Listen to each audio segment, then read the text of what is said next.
Lavrov in Slovenia, sia il gasdotto South Stream.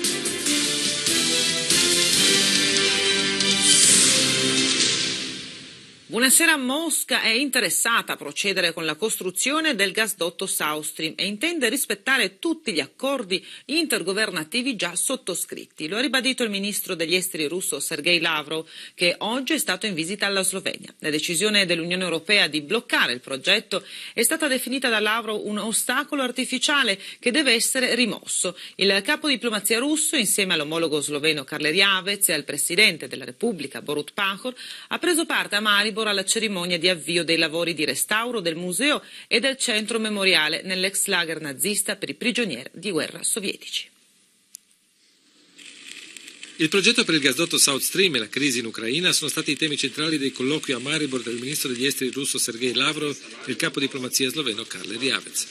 Secondo Lavrov è necessario rimuovere tutti gli ostacoli artificiali che impediscono la realizzazione del progetto.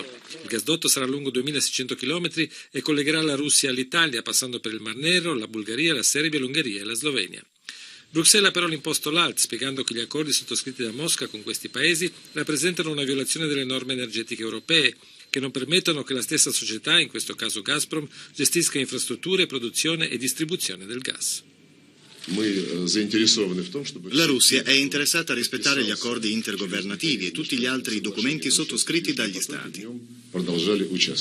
Secondo Lavrov, l'applicazione retroattiva delle nuove norme europee in materia di energia è contraria al diritto internazionale e alla prassi nella collaborazione tra paesi civili. La Slovenia è sempre interessata al progetto.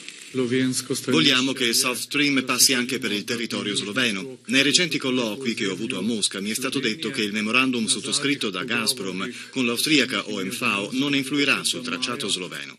Se il gasdotto Nord Stream è stato realizzato nel rispetto delle norme europee, non vedo ostacoli per cui lo stesso non si possa fare con il South Stream, ha aggiunto Javec.